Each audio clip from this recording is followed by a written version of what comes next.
আগামী সংসদ নির্বাচনকে সামনে রেখে রাজনীতির মাঠ গরম হতে শুরু করেছে। নির্বাচনে বিএনপির মনোনয়ন পেতে শুরু হয়েছে নেতাদের দৌড়ঝাঁপ। নিজেদের মধ্যে চলছে দলের হাইকমান্ডের সবুজ সংকেত পাওয়ার লড়াই। এমন লড়াইয়ের একটি আসন নরসিংদী জেলার মনোহরদী ও বেলাবো উপজেলা নিয়ে গঠিত নরসিংদী ৪।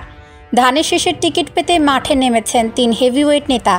জানিয়ে দিচ্ছে তাদের মধ্যে কার পাল্লা ভারী আর কার সামনেই বা কি চ্যালেঞ্জ। নরসিংদী ৪ আসনে বিএনপির মনোনয়ন লড়াইয়ের সবচেয়ে অভিজ্ঞ যোদ্ধা সর্দার সাখাওয়াত হোসেন বকুল। নরসিংদীর রাজনীতিতে এক সুপরিচিত নাম।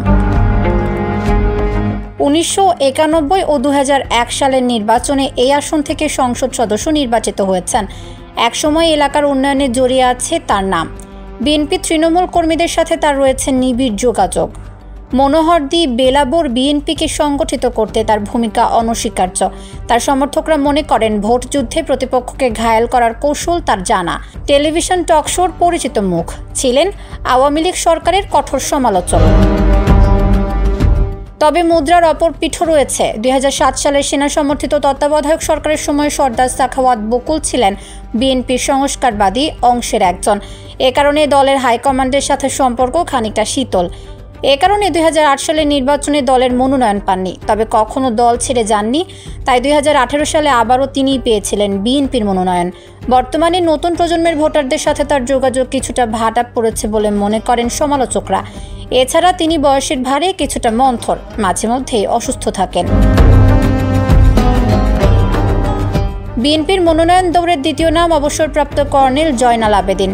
বিএনপির কেন্দ্রীয় কমিটির মুক্তিযুদ্ধ বিষয়ক সম্পাদক। তার সবচেয়ে বড় ইতিবাচক দিক হলো তার পরিচ্ছন্ন ইমেজ এবং দলের হাইকমান্ডের সাথে শক্তিশালী যোগাযোগ। এলাকায় একজন সজ্জন ব্যক্তি হিসেবে গ্রহণযোগ্যতা রয়েছে। ২০০৮ সালের নির্বাচনে বিএনপির মনোনয়ন পেয়েছিলেন। কিন্তু কেন্দ্রীয় রাজনীতিতে যতটা সাবলীল, তৃণমূলের মাঠে কি ততটাই স্বচ্ছন্দ তিনি? তার সমালোচকদের মতে এলাকার সাধারণ কর্মী বা জনগণের সাথে তার যোগাযোগ অনেকটাই নির্বাচন কেন্দ্রিক। অন্যদের চেয়ে এলাকায় যাতায়াত তুলনামূলকভাবে বেশ খানিকটা কম, অর্থাৎ নির্বাচন এলেই মনোহরদী বেলাবো এলাকায় ছুটে যান আর বাকি সময় কাটান রাজধানীতে। এ কারণে এলাকার অন্য নেতাদের মতো নিজস্ব শক্তিশালী কর্মী বাহিনী তৈরি করতে পারেননি।